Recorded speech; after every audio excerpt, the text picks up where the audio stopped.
We are also doing video for this today, so hopefully you're able to see us out there. Once again, hello everybody. Mike Zimmer from Zimco Entertainment, Zimco Sports. Haven't done a podcast in a while, so I thought I'd bring you one on a Friday. First Friday in a while that it's a whole lot going on, so I thought I'd throw out a couple quick podcasts. We've had a lot of trouble trying to get our audio straight, and the old microphone. It works for one person, it doesn't work for two.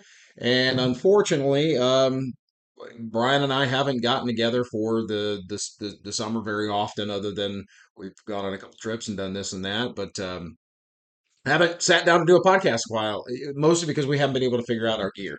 We're hoping to have that ready for the fall. We're coming into our big college football. I'm going to talk about that first and foremost. College football is coming fast and furious. We're down to about 35 days, 36 days before the start of the season. There is a full week, zero. That is August 23rd. There's games. It's crazy to believe that the summer has evaporated. So, let's talk about that. Let's talk about college football first. Again, we hope to have our podcast back in time to do some of the previews. I think in the next week or two, I'm going to do some of the lesser conferences. Brian doesn't enjoy doing them anyway. And if you don't know who Brian is, that's the Husky fella. He's again. We'll be able to put our podcast back together hopefully sometime soon. But he doesn't enjoy doing the mid majors, and I've got some talk about the mid majors in a minute. But I don't want to bury the lead. A couple of things that have popped up in just the last, I don't know, the last couple of days, and I have mixed emotions about it. So Fox has decided to sign Dave Portnoy and Barstool Sports to be part of their college football pregame show and part of their whole thing. Now, look, I'm a stoolie. I've liked Barstool Sports for a long, long time. I've hung with them, even though it's at different points in time. Portnoy can be super, super annoying, mostly because of his anti-Ohio State bias. He's a big Michigan turd, and of course, that shtick wears thin. And but at the same time, if you put the hat on the other head, I'm an anti-Michigan hawk. So there you go. Here's the thing. I don't hate Portnoy. In fact, I enjoy Barstool Sports. I love what they've built. I like the angle that they have taken, and they've taken a lot of unfair shots over the years. I think they've been very productive in putting out a product that people really enjoy. I think it's been vilified unfairly at a lot of corners. They've done a lot for charity, and it's man, look, they've advanced some programming there that is. It set the tone for a lot of this other stuff, and especially when you look at some of the other podcasts out there like Pat McAfee and some of these others out there. They all basically they took the old Barstool playbook and ran with it. And Barstool was first. I don't like the idea that he's going to be on that panel up there with the likes of Matt Leinart has been pretty good. Brady Queen also very good. Um, and of course, there's Urban Meyer, who I think is one of the best. You can love him or hate him. I think he's one of the best college football commentators that is out there. He understands the game. He understands the mindset. I think he gets the kids.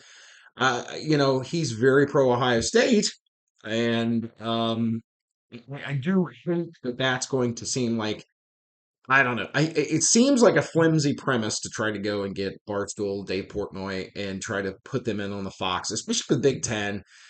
Why are you trying to out crap ESPN? Because I stopped watching ESPN because of the likes of Pat McAfee. And we basically watched for coach and the headgear. I think they hit a home run with Saban. He's good. I think they got him on there. He does things his way. Not going to talk about going back into coaching. More on that in a bit. But uh, the rest of it it's insistent upon itself. It's not the old game day that we remember, and it's not as good. Plain and simple, it's not as good. And anyway, I still think that having Portnoy would be better than having to listen to that asshat Desmond Howard. How's that? Problem is again, Fox is trying to out ESPN, and I don't think you want to go down that road. I don't think you want to. The reason I like the Fox Sports pregame show is that it was a little more grown up, and it was a little more, it was less flim flam, and that's McAfee. I don't hate McAfee. I just really don't like him, if that makes any sense. All right, enough on that. College football media days the last couple weeks. The Big 12, boy, that came and went with a whimper, didn't it? There, no team in the Big 12 is projected to win more than 8.5 games. That's the Vegas line. Now, there's going to be somebody that does, but that's not a lot. Last year, the teams that were supposed to do well didn't, with the exception of Kansas State. And some of the teams at the bottom, like BYU, who are projected to be at the bottom, won 11 games. Boy, that's a mess at BYU, isn't it? The quarterback out there, fantastic quarterback. So it comes out that he got an accusation of sexual abuse against him, which he said no, it wasn't sexual abuse. Retzlaff. It says it's not abuse, but he did say he had sex with a fellow co-ed, which is against the Mormon code. So he's going to, at the very least, be suspended from BYU. It's more than likely he's going to have to be kicked off the team, and he's going to transfer. It's crazy.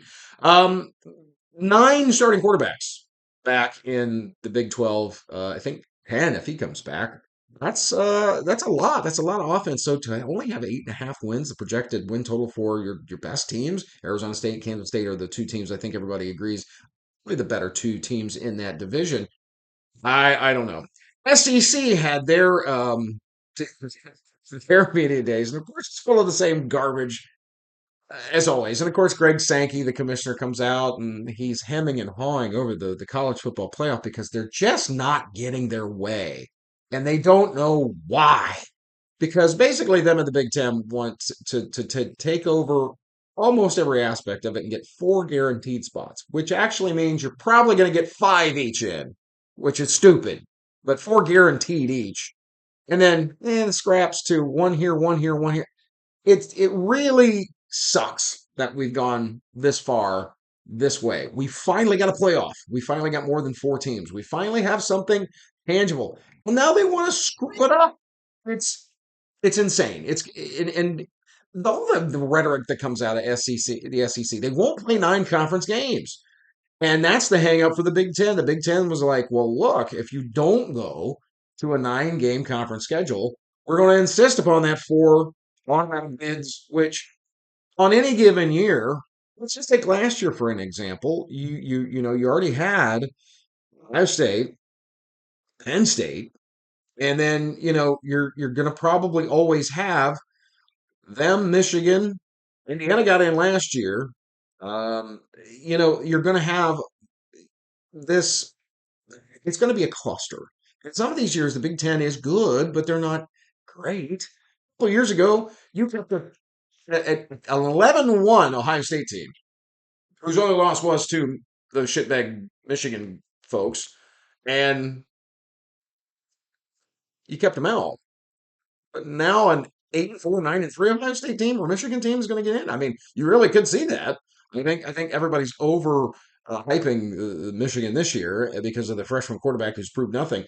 But what if they go 9-3 and they're pretty good? We better put them in. I mean, and that's going to be the argument is them in the SEC putting their 8-4 and 9-3 teams in, which is stupid. I think it's absolutely stupid. SEC isn't going to go to 9 games, and that's again, it's where the rub is. Some of the other crap that came out of the SEC media day, I can't think today. Eli Drinkwitz is a bit of a moron. He's the Missouri coach. He is advocating. He goes, we should do a 30-team playoff, which is stupid. Let's not water it down anymore. 12's fine. 14's, 16's probably too many. I would advocate, fine, do 16. But at that point, you're letting in way too many mediocre teams. Instead, you should do automatic bids for all these other conferences. The MAC should get an invite. That's not what they're going to do. They're never going to do that. So I think 12 or 14 is it. Don't go spoiling anything else.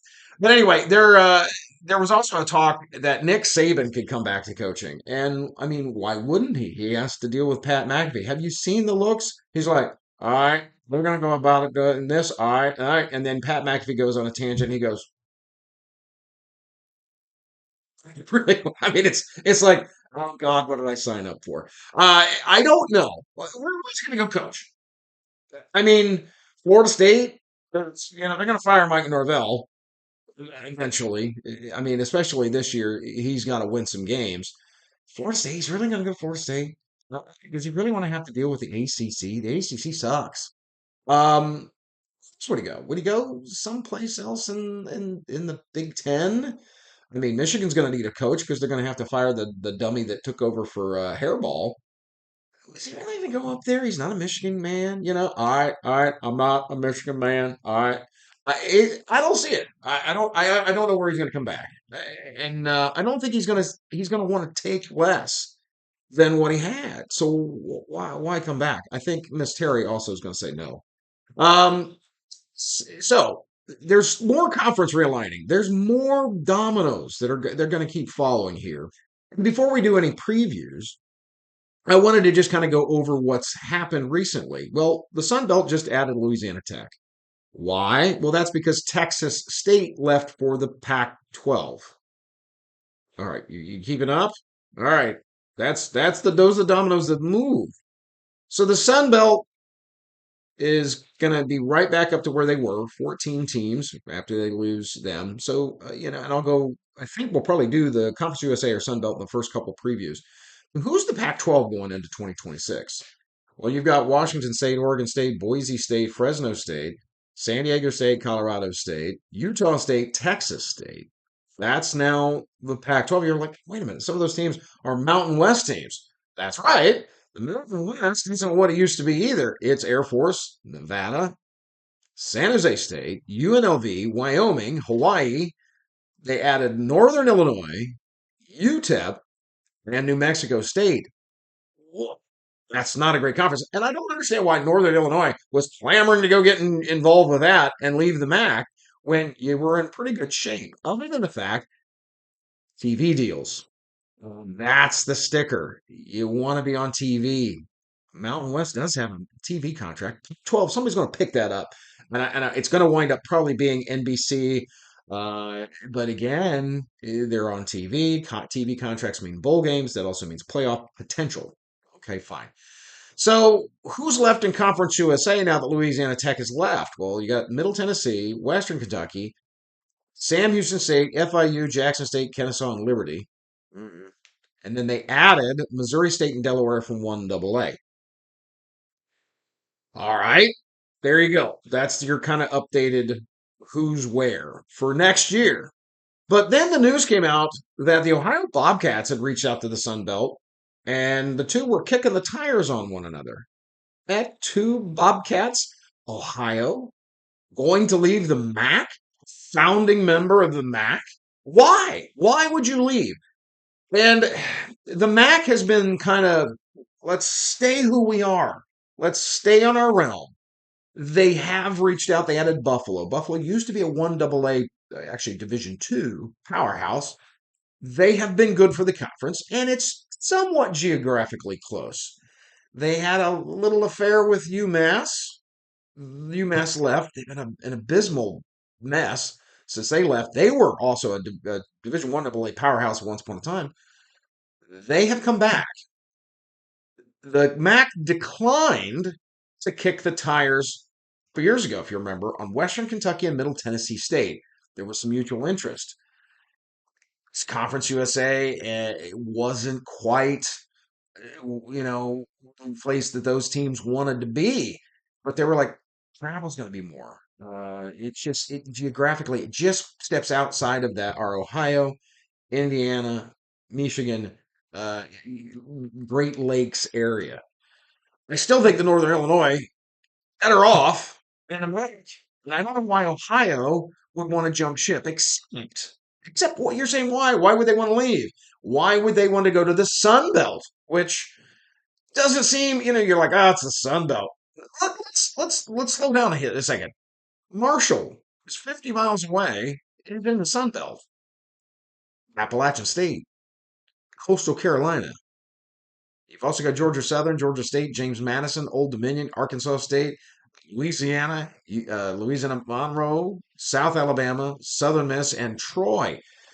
These are not behemoths, but they do also have a television contract and bowl game tie-ins. And you might argue that the Sun Belt, the Midwest, and the MAC are on level playing fields, except these teams in the MAC are torn. They get to be on TV on Tuesdays and Wednesdays, and they get to be on, early in the season. They're cannon fodder for the Big Ten and the SEC, so they get their television exposure there. Well, what that has done, it has driven down interest on campus and driven down ticket sales. So when you see those Tuesday, Wednesday Maction games, which I love personally because I get to see those teams, and once a year I go see one of those games. For the most part, it doesn't look like it's a big crowd. Usually the home side's filled, but you don't see where the camera aims. It doesn't look like there's a lot of people there. And of course, a lot of those games are in November when the weather is bad. So, and on a Tuesday or Wednesday night versus, you got to go to class the next day. And parents and fans got to come in on a work night versus it's a Saturday. Well, at least if we're freezing our bag butts off, we can at least drink in the parking lot and go party before or after whatever you got. It doesn't happen then when you're playing on Tuesdays and Wednesday nights. It's just not a thing. So that's why Ohio reached out. But man, that would be big if Ohio decided to try to leave. And I have a prediction to make, and it's sad. I think eventually, with when all this unfolds, the MAC is still going to try to keep to their values. The Midwestern, we're a geographical conference of like-minded universities. It may degrade to the point where they're no longer able to keep a 1A. I fear that. I really do fear that.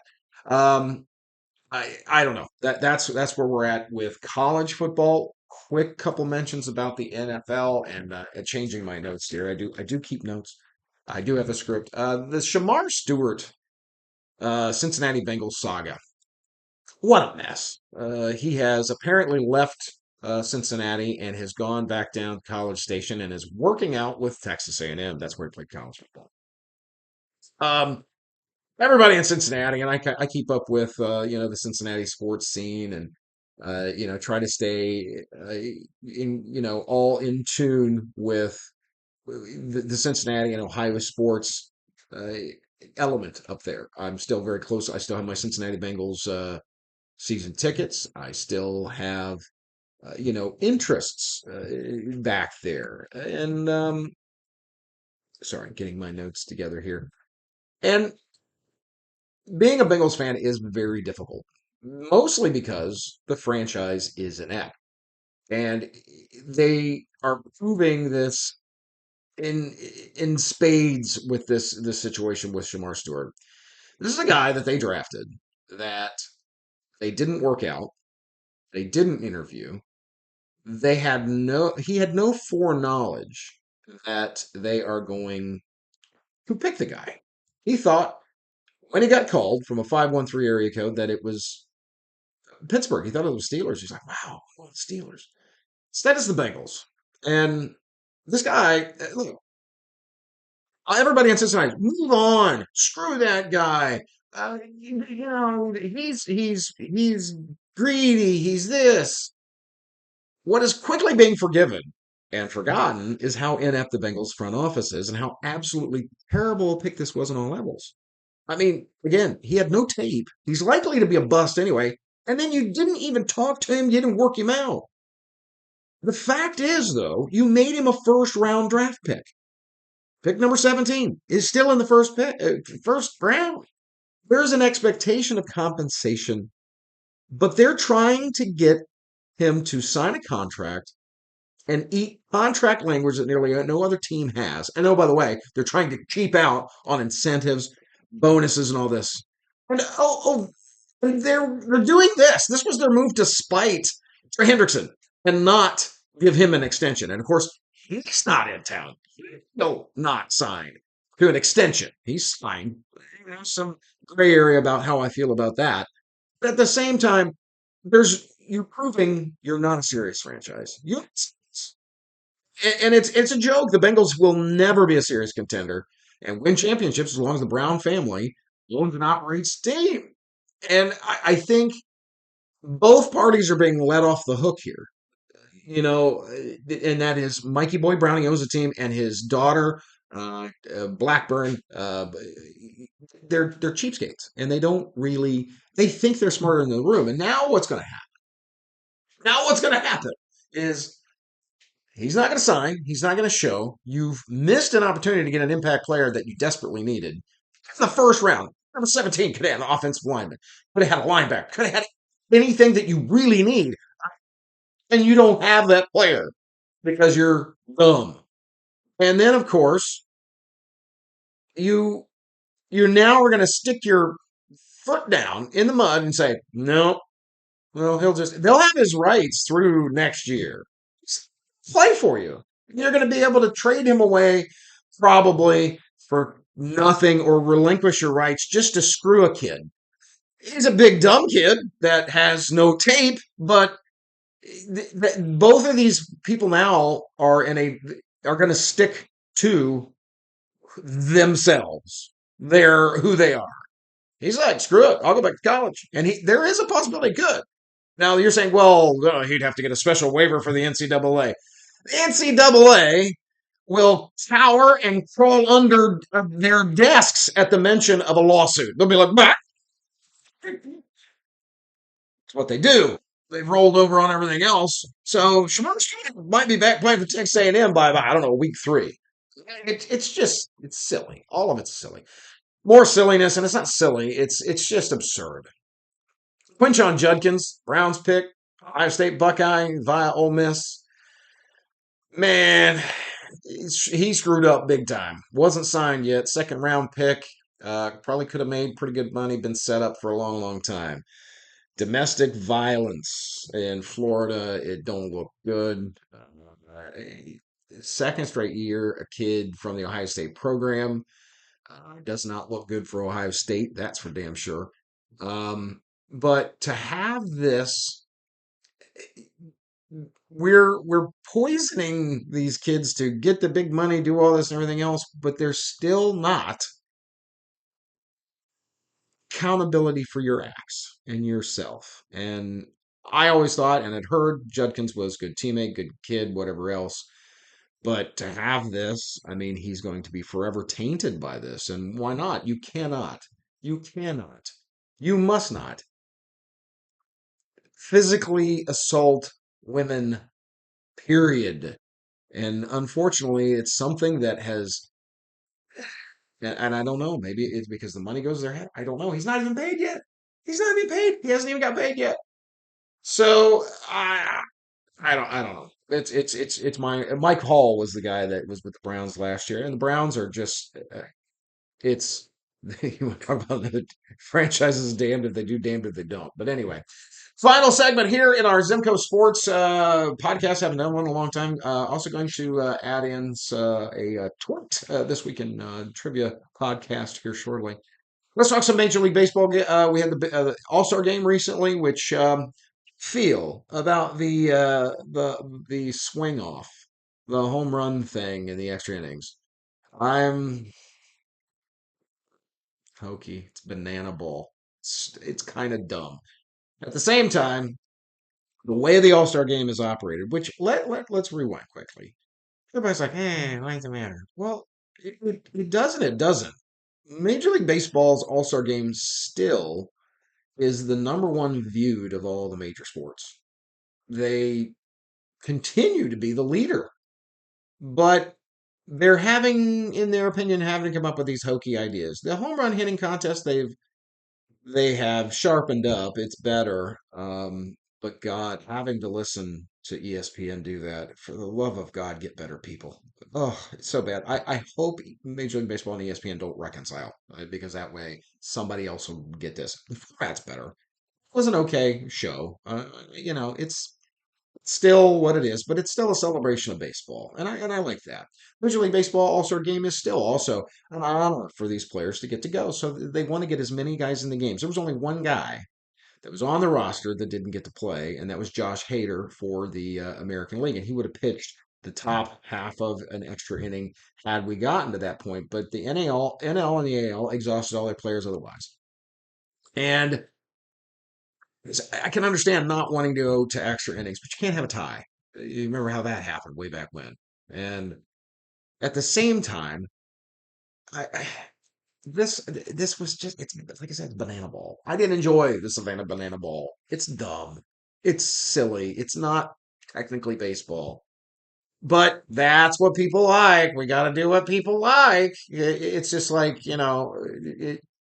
so taking that, and I did like the automatic balls and strikes thing, the challenge system. That was wonderful. We should have that all the time. So they did it all spring training, and it was awesome. But I digress. But like I said, getting a game.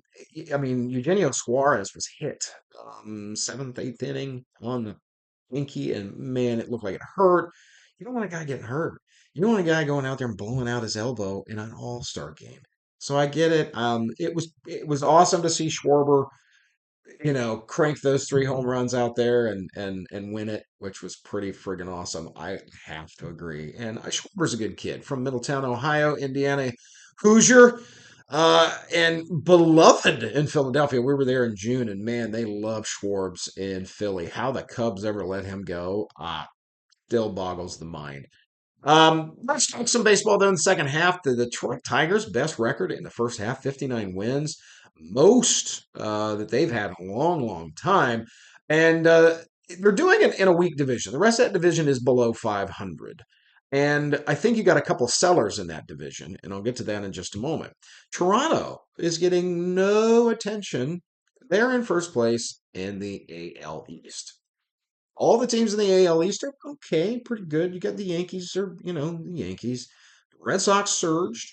The Rays were playing very well before, just a brutal run, and their bullpen is just aching and tired. The only team that's not performed is the O's, and honestly, not a lot from my perspective was thought of them, but everybody else thought, wow, what happened to this team? We've talked about their ownership group. Um, but there you had the All Star Game wrap up show. And, and a lot of people don't watch baseball on national scale that often, but they do have A-Fraud.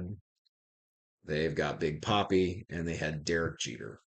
And you want to talk about why Toronto's getting no attention. They've got Vladdy Guerrero, and then everybody else forgets about pretty much everybody else they got.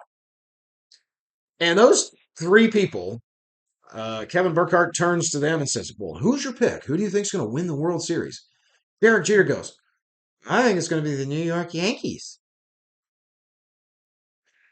Big Poppy goes, oh, you're going to be the Red Sox. And A-Frog goes, it's going to be the Yankees. They still haven't figured out that the world doesn't revolve around those two bloody teams. And it's annoying. It's super annoying. Houston is a good team again this year. Seattle's still hanging in there out west. The Rangers, one of the most disappointing teams, 48 and 49, top five pitching, bottom five offense. Makes sense of that. In the National League, look, Cubs are good. 56 wins, most in a long time in the first half.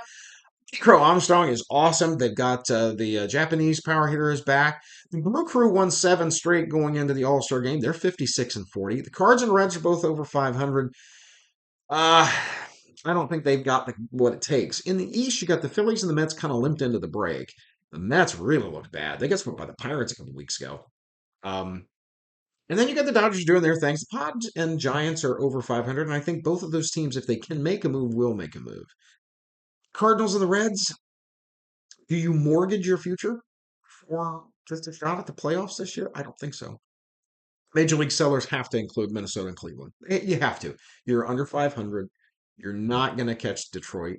Is it really? Is this going to be your year in the postseason? Probably not.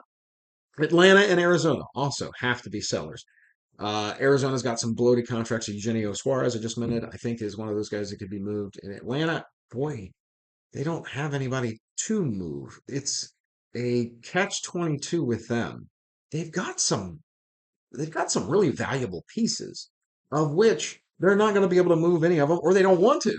They're not going to move Cunha, Albies, They could move on from the big bear Ozuna. They could move Matt Olson. I don't see that happening. I think Murphy, the catcher, could go because Drake Baldwin, their rookie catcher's done pretty well. I don't know. I think they're stuck until they get pieces, parts that are healthy again next year. Major League Baseball says the Rays can play their postseason games at Steinbrenner Field. That's cool. That's close to home. That'll be a tough ticket, especially if they wind up playing one of these other big teams like the Red Sox or the Yankees and everything else. It's going to also be a pro them crowd. Really good news that the Rays were sold $1.7 billion deal to a guy from Jacksonville who is intent on keeping them in Tampa. Wants them in Tampa, not St. Pete. I really like that. But the Rays to make the postseason with them having to play at Steinbrenner, they had to rearrange their schedule. And it's a brutal stretch they're going on. Now, look, they get the Orioles and White Sox 6 straight games out of the All Star break at home. You really need to win 5 of 6 of those and get healthy. Get back over the 5 or 6 games over 500, and then hope you can go 500 in a stretch that is brutal. And here is that stretch. You have the Reds and Yankees on the road. That's 7 games. Both those teams are pretty good. You then have the Dodgers at home. That's a real good team. So your next 10 games after those 6 against last place Orioles, last place White Sox, all teams that are pretty good and over 500. And then the Rays have to go on a 12-game road trip on the West Coast at the Angels, at the M's, at the A's, at the Giants. Then you come home to play the Yankees and Cardinals. That stretch is brutal. And if they can stay in the reach of 500 after that, then we can talk about playoff games at Steinbrenner. But until then, I don't know. Ladies, gents, boys, and girls, that's all I have for you in the Zimco Sports angle. Again, we're going to try to get our college football podcast and the Zim and the Husky Fella podcast back going again soon. I hope to be able to give you some details on that. We'll be doing your college football previews and pick'ems sometime in August. It'll probably just be the big conferences, and I'll sneak in with some previews of some of the lesser conferences here and there. But that is it for this week. Check us out, Zimco Sports, Zimco Entertainment. Come out to all our trivia venues. If this is the only one that you watched today, I am going to post a quick quit about our this weekend trivia in just a moment. So anyway, ladies, gents, boys, and girls, hope you have a fun weekend, and we will see you real soon.